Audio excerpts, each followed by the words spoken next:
ঈদের নামাজ পড়ার সঠিক নিয়ম। ঈদের নামাজে যাওয়ার আগে অবশ্যই আমার এই ভিডিওটি দেখবেন, ইনশাআল্লাহ ঈদের নামাজ নিয়ে আপনার কোনো পেচ লাগবে না। প্রথমে ইমামের পিছনে দাঁড়ানোর পর আপনি নিয়ত করবেন যে আমি মুক্তাদি হইয়া এই ইমামের পিছনে অতিরিক্ত 6 তাকবীরের সাথে ঈদুল ফিতরের 2 রাকাত ওয়াজিব নামাজ আদায় করিতেছি, আল্লাহু আকবার।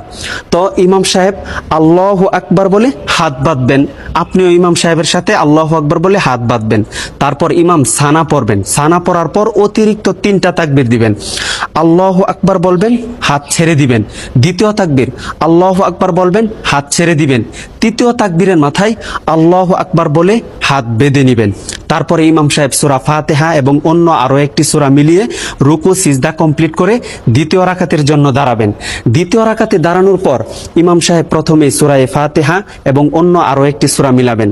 সূরা মিলানোর পর রুকুতে যাওয়ার পূর্বে অতিরিক্ত আরো 3টা তাকবীর দিবেন। আল্লাহু আকবার বলবেন, হাত ছেড়ে দিবেন। দ্বিতীয় তাকবীর আল্লাহু আকবার বলবেন, ইমাম সাহেব হাত ছেড়ে দিবেন।